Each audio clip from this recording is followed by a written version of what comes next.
তথ্য প্রযুক্তির কল্যাণে পছন্দের ডিজাইনের রংবেরঙের ব্যানার সাথে সাথেই পাচ্ছেন গ্রাহকরা। ফলে সুনিপুণ হাতের ছোঁয়ায় লেখা কাপড়ের ব্যানারের চাহিদা নেই বললেই চলে। কমেছে শিল্পীদের গুরুত্বও। একসময়ে যেসব শিল্পীদের নাগাল পাওয়া দায় ছিল, কালের বিবর্তনে তারা এখন বেকার প্রায়। অনেকেই ইতিমধ্যে পেশা বদল করতে বাধ্য হয়েছে। তবে ডিজিটাল প্রিন্টের প্রসারতায় এসব কাজ যেমন সহজ হয়েছে, তেমনি পিভিসির ব্যবহার বাড়ার ফলে পরিবেশ ক্ষতিগ্রস্ত হচ্ছে।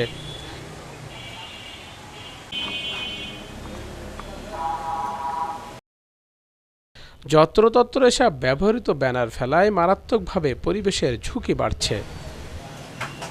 তবে পরিবেশ অধিদপ্তর বলছে, পরিবেশ রক্ষায় কাপড়ের ব্যানারের ব্যবহার বাড়াতে সকলকে একসাথে কাজ করতে হবে।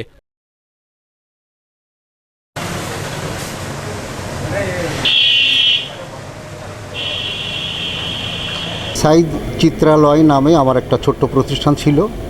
আমি দীর্ঘদিন বলতে আমি 1978 সাল থেকে আমি এই পেশায় নিয়োজিত।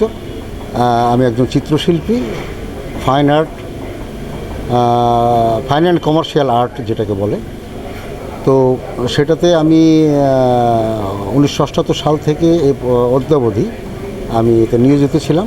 কিন্তু সম্প্রতি বিগত কিছু বছর এটার যে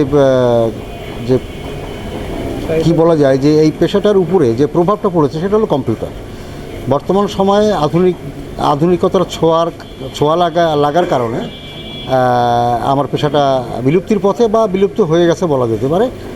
যার প্রেক্ষিতে আমি নিজে আমার পেশা পরিবর্তন করতে আমি বাধ্য হয়েছি।